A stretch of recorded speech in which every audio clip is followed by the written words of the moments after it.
help people find wisdom and healing. Thankfully, right now in New York City, Yes. although she was working through through the night and the day, helping people in Europe. So, um, just as we figure out some of the last minute sort of sound things, I just wanted to introduce Sri Preethaji from my community. Sri Preethaji, it's such an honor to be here with you. So Thank wonderful you to be so with you much. and your audience. Tina. Thank you. Sri Preethaji, along with her husband Sri Krishnaji, founded O&O Academy at COM, which is a philosophy, wisdom, and meditation school, which has presences around the world. She's also the author of national bestseller, Four Sacred Secrets, and she is going to join us today to talk about the intersections between East and West when it comes to grief and loss. So we're really excited to talk about this because right now it's a really big time for people grieving. Absolutely. COVID-19 obviously changed the way that people look at grief. And in the Western world right now, grief is one of the biggest mental health burdens, at least going forward for the next decade. Um, for anyone who doesn't know me, I am a grief and trauma therapist here in New York City. I have a private practice and I am writing a book on modern grief because I feel like the way that we look at grief continues to evolve. In the Western world, we say, how deeply you love is how deeply you grieve. Is there something like that is there something like that in Eastern culture? Is it something that we like to suffer about? Suffering is not love, but grief, I can say, is the loss or it is the trauma endured by the body.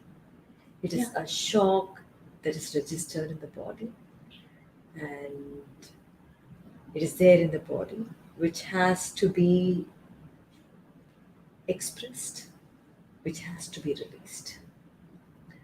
And in India, there is this understanding that you have to grieve over your loved ones, Yeah.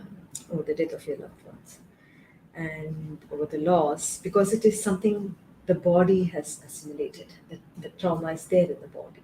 Yes. So in India, there is actually this, in villages, not so much right now in the cities, when somebody passes away,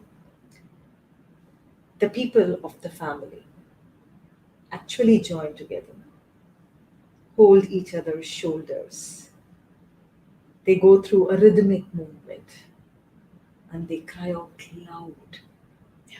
They lament very loud, actually allowing the people of the family to connect to that pain, to experience that pain, and then release it and let it go. It is something that is done in villages. Mm-hmm. If those in villages where this is not done, there are professional lamenters. Really? Yeah. Wow. Who are brought, who would make that movement, who will go through that motion, who will make those sounds, who will sing about the dead and allow that family to experience that pain. Because I think traditionally it is believed that if you don't express it, then it is stored. Yeah. If you don't express, you don't release it, it is stored in your body. And then that in itself is a huge, a lot of management has to be done for that. Absolutely. And I'm so glad that you said that because that's something that I think we need to do more in the Western culture. I do a lot of that in my practice. I believe that grief is a trauma, that it is in our body, no matter Yes. what that deep loss is. But the United States continues to stigmatize grief. It is, they give us 3 days of bereavement and then you're done. You have to pull yourself up by your bootstraps. And I think this prolongs the state of suffering. Um, Unless until it is getting off your body, yeah. it is going to remain. And every ritual around the dead is a process by which you are able to slowly let go. Do you believe that you can bring your loved one with you along the way as you move forward? the loved one, there's a very different understanding of life itself in the Eastern perspective. It is not, it is, of course, death means the physical absence, but your loved ones actually continue in your consciousness. Yes. That doesn't end. The person may die, but the relationship doesn't. Yes. So a lot of my community, which I'm not sure if they're still watching because my phone just went blank, but I'm hoping that it's still working. So sorry, I don't know. Paused because we paused due to poor connection. Okay. I'm so sorry, everyone. We're back.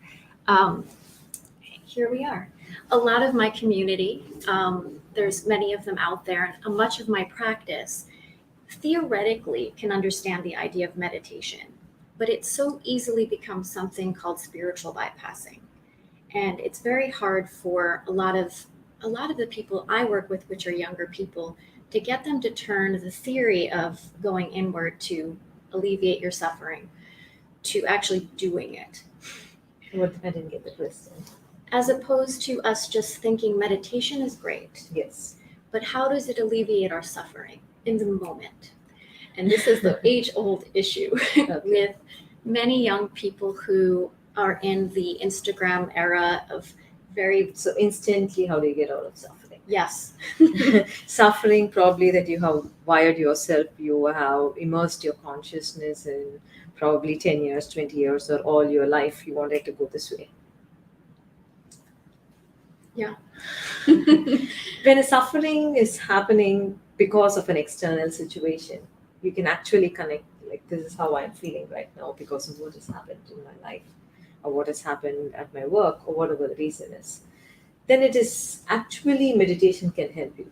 Mhm. Instead of allowing it to kind of grow in you and allowing it to build in you. Mhm. Meditation has this ability to kind of disentangle yourself from that loop, and it helps you arrive at a calm.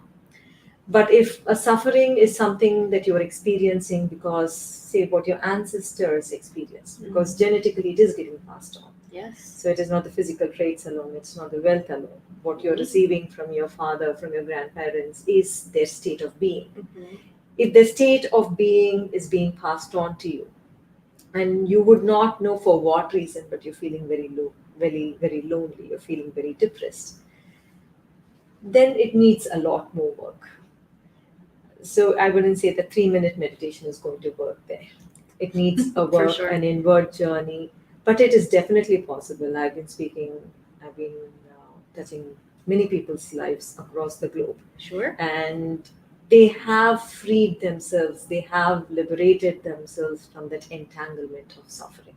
Mhm. But for those Instagrammers who want instant relief from suffering, the practice that I would recommend is the Serene mind practice. It is a 3-minute practice.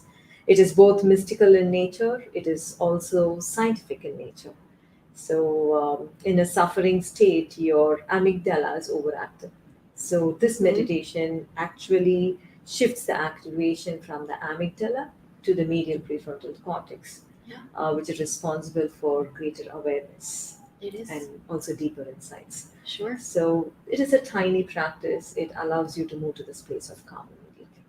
That's wonderful. It's getting people out of a state of fight or flight also, Absolutely. which is where people are able to then take a moment to go inward and breathe and remember. Otherwise, their it breath. builds. Gina. Yeah. It builds. Then you would probably, after 10 years, 20 years, you realize, like, what have I done with my life? Yes. That is a lot of what my work is. People that come to me after years of suffering, holding on to it, and it becomes their identity. And if I talk to them about changing their state, they laugh, they roll their eyes. And I think sometimes we get very connected and even addicted to our suffering. Absolutely. It is very So- addictive. You're getting used to it. Yes. Though it is an unpleasant experience, Mhm. it doesn't give you a pleasurable experience, but unconsciously you are habituated into it. Absolutely. In that manner, how do you think we could help somebody shifting from that state of suffering? And I know it's a little bit about what you just explained, but say if somebody is coming to you with grief they've lost their spouse in COVID, and they don't really know how to move forward. They've done, they've done therapy, or they've talked to a traditional religious leader. It's not something that's moved the grief in their body. Maybe they are somebody who works out and exercises even a lot too. And now they don't really know where to turn. A lot of what I also give is kind of a holistic practice, which is a lot like what you're saying, which I love, because that is really where we meet, the East and the West, which is that we need an all body, all mind, all heart approach to working with loss and grief. To understand death, Gina, we need to understand birth. And in ancient India, not any longer, everything is changing everywhere. In ancient India, when a baby is born, when a child is born, actually the mother or the father whispers into the child's ears that you are the child of eternal bliss. Love that. And when somebody dies, there is a ritual that goes on. And around 11th day or 13th day, there is actually a chanting that happens. Chanting saying that do not be attached to your identity, do not be attached to your body, do not be attached to your position, do not be attached to your achievements or to your family. Continue on your journey. This period that you are on this planet is a brief sojourn. Very brief. Continue on your eternal journey. Death is not seen as something evil in the Eastern philosophy. Mm-hmm. It is basically a comma in a paragraph of life. And there is a Maha Yatra, or a grand journey that begins from that. So that is how it is understood. Mm-hmm. When you have that understanding, you should know that a death of a person doesn't mean the person ceasing to exist. In your consciousness, your loved ones continue. Yeah. But there is a problem in today's society. We are complicated individuals, a very complicated civilization. For a large part of time, we believe that guilt is love. We believe regret is love. Regret that you have not spent enough time, you believe is love. Regret that other person is not there in your life, you believe that is love. Or you're feeling guilty that you have not done enough for that person when the person was alive. You feel that is love. Yeah. I think seeing the truth that is not love. It will actually help a lot of person to walk out of that space where they are. And I guess the question is, what is love then? The age-old question in this Love way. is to feel and experience the other. Yes. Love is to feel connected to the other. Love is to experience the joy. Love is to appreciate the other person's existence in your life. Appreciation is love. Valuing is love. That is love. Regret cannot be love. Guilt cannot be love. An attachment. Obsessing about something cannot be love. Yes. Obsessing is suffering. It is very different. Well, we're clinging to our needs at that point, Yes. and not the other person's journey or their own state See, of. a loss of some person is going to cause suffering. Sure. A loss of a person or a loss of a relationship, even loss of a property, everything causes suffering. And every species in this universe, in this world, experience suffering. But we have this unique habit of internalizing it. It is okay to have for some time, but we have this unique habit of living in it Yes. and obsessing over it, going over it again and again and again. That would actually destroy your very present. That will not allow you to be alive for the others who are there with you. Absolutely. It is painful, but there must be an awareness to walk out of it. Absolutely. So the other part of the question that you asked, what should we do? If there is any in a relationship where you feel that you have to forgive the other, and the whole thing has happened without that forgiveness happening, then I would say go into a space of meditation, go into a space of connecting with that person and forgiving the other. Or if it is an experience where you have to ask for forgiveness, then ask for forgiveness from the other. Internally connect with that person in your consciousness and ask for forgiveness. Or if to give forgiveness, forgive the other, and then see that person merging into light. You would experience a great relief.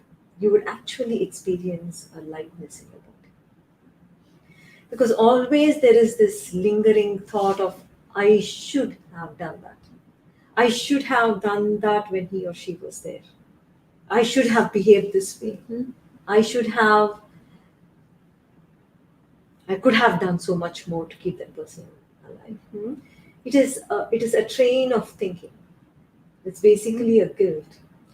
And it'll be great if you can ask for forgiveness and you can actually allow that person to merge into light. In that process, what happens is there is a little freedom that the body experiences, a lightness that the body experiences. I would definitely suggest all the people who are looking at this podcast to do this. We need that.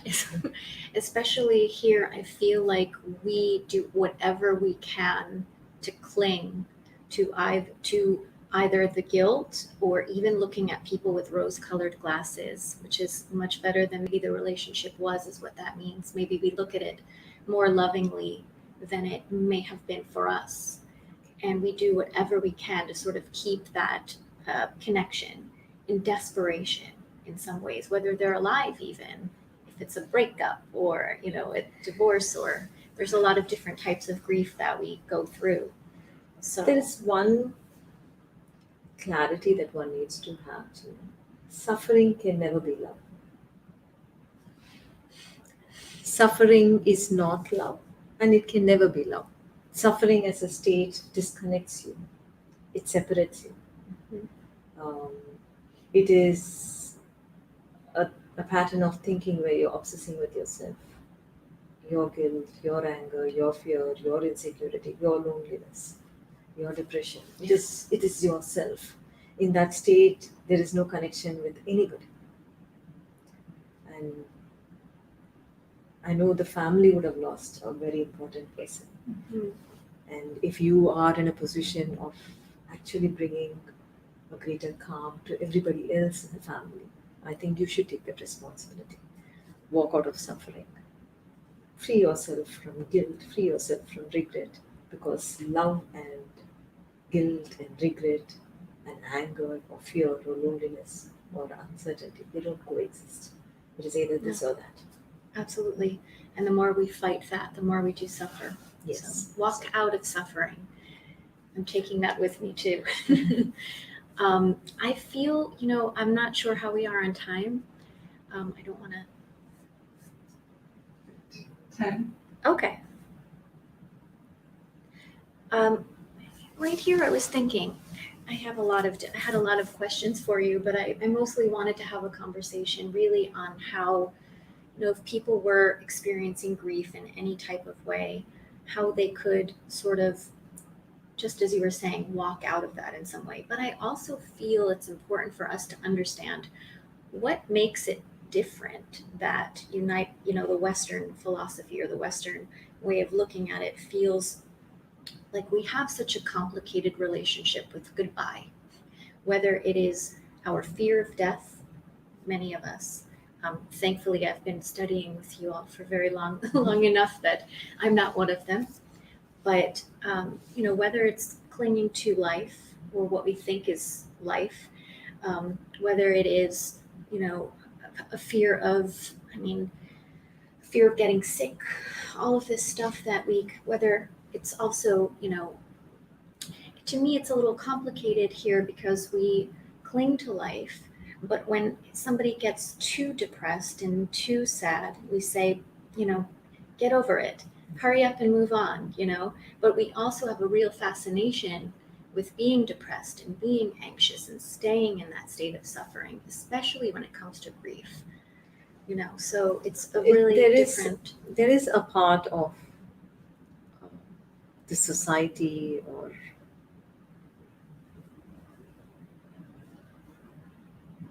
we can say society, that glorifies suffering. Yes. Suffering is love. Suffering makes you strong. Suffering is given to you for a reason.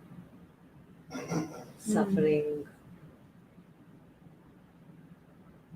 this whole thing is suffering is making you strong. And it's given to you by God. That's very Western. It is not really. It is definitely not that. Suffering entangles you. Suffering doesn't give you freedom. In suffering, you are disconnected. When you are in suffering, there is no liberation, there is no freedom that you can experience. Suffering stifles you from within. It is like a bird that is being caged. There's this funny story I was sharing. There was a little parakeet that is locked up in a cage, and it's in a desert, and so one of the travelers in the camp hears the parakeet all the time singing, "I want freedom, I want freedom, I want freedom." And so in the night, he enters slowly, and then he steals the parakeet and allows it to get off. It initially doesn't let go of the cage, and then he uses a little force, carries the parakeet, lifts the parakeet off into the mountains. Then the next day morning, he wakes up for the same noise. I want freedom, I want freedom, I want freedom. That is our state. Yes. We are used to it. Probably we've lived with it all our life, suffering.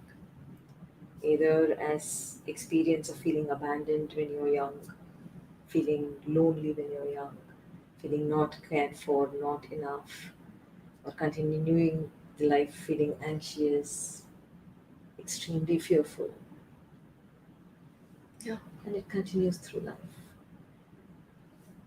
The difference between where Eastern philosophy can be different is that understanding that this one is just a small, tiny bit of your large. The understanding that you are not this one, you're not this limiting identity, you're not this limiting body, you're not this limiting, uh, you're not limited by your possessions, you're not limited by all this. You are the eternal bliss. And I think that understanding, if there is a realization of it, the levels of anxiety and fear around it is less. I wouldn't say it isn't there. Definitely it is there, but it is less. I love everything about that. It reminds me that we can, no matter what modeling we come from, no matter what our ancestry trauma, ancestral trauma, no matter the modeling that you see in your family as a young person, that you can change, that you can Absolutely. get out of the state of suffering. It's not eternal suffering. It can be something that you And I release. feel it should not be eternal suffering. Yeah. I feel the world that we are seeing today, the crisis that we are seeing today, in every aspect, whether it is because of environmental crisis or climate condition, or whatever it is we who are responsible for it. And one stark thing that needs to get out of every individual is that state of suffering. Because suffering individuals can only cause suffering. Yes. Anxious people cause more anxiety, sad people cause more sadness. If you're able to handle that suffering and liberate oneself from those states, then I'm sure the world would be a better place. I completely agree. We need more of that. With that, I would be so honored if we could move our audience into a beautiful state. With a brief, I just have to put it back on. Sure. Bear with me. So sorry. Paused again. Um, and if we could, Sure. This is the 3-minute practice, the Serene mind practice. So, if you're suffering because of an external situation that you know, and if you are internally disturbed, um, I would recommend everybody to do this practice. And it is easy, it is simple, it is just 3 minutes. It allows your body, your mind, your brain to move to the space of calm. Yes. I'm ready. Be seated in a comfortable position.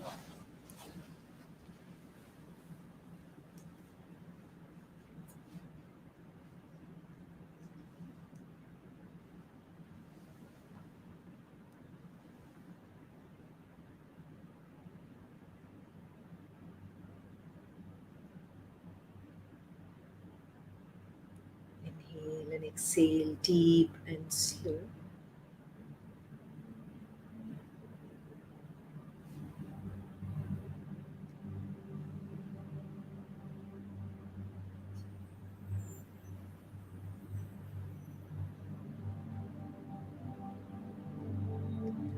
Identify the emotion arising within you.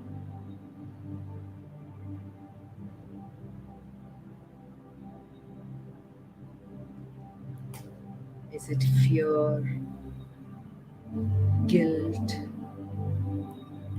regret,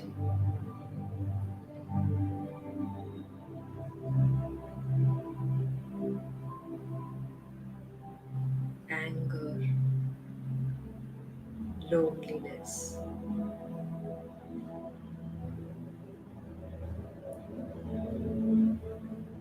Or is it calm, peace, love, or joy?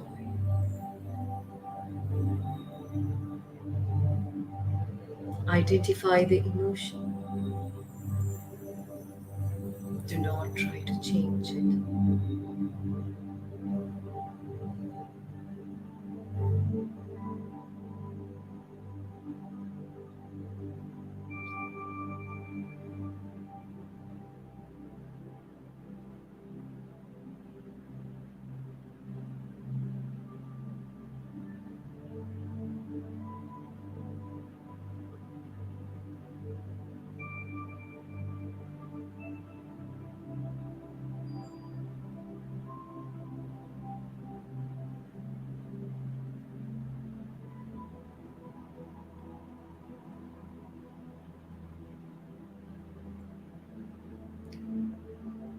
As this emotion is arising within you, now observe the movement of your thinking.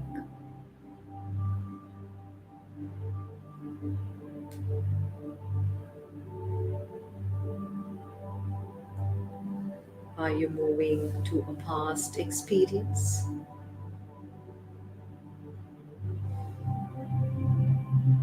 Are you obsessing over a future? Or are you in the present moment?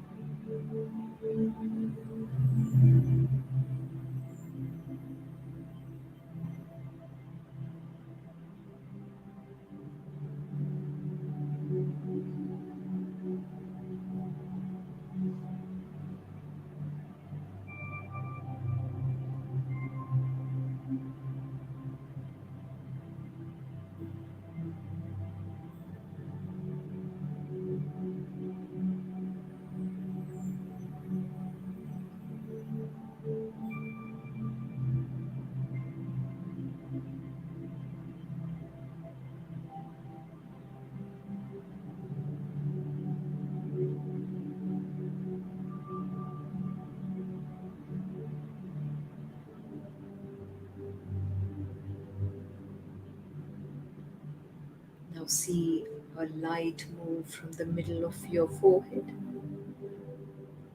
See the light move to the middle of your brain.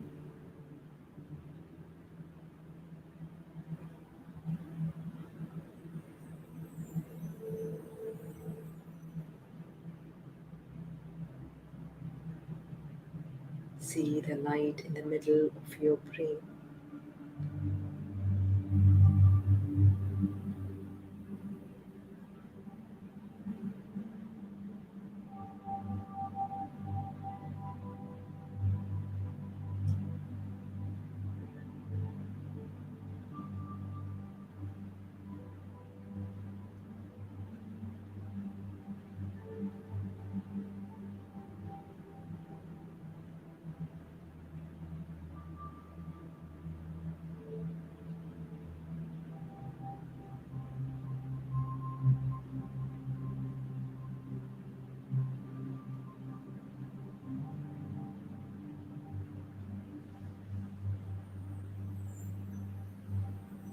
Bring a gentle smile onto your face.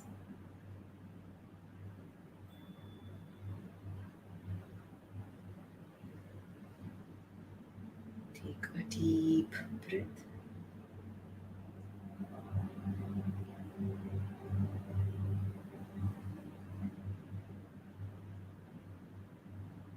Slowly open your eyes.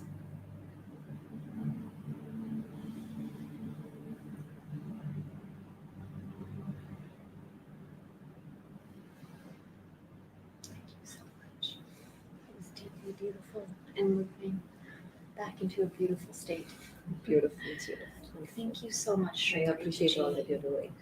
Thank you, and I need you in this world too to help with the healing. You know, this is a really hard time for the world, and we continue to carry the burden with us, and so we need all we can do and all we have, and people, wonderful teachers as such as yourself. I also just want to say, I have the book here. Okay. Where can people get your book? It's on Amazon. It's on Amazon. Yes. Wonderful. I would get it. Don't wait, run, get into a beautiful state. At least go inward. You can work on your healing, and we can look you up on PK Consciousness, which is your Instagram page. Yes. And also PK Consciousness at Facebook for anybody who's looking for more information. I am deeply honored. Thank you so deeply much. honored. Thank you so much. Blessings to everyone. Thank you. Thank you. I think we're good.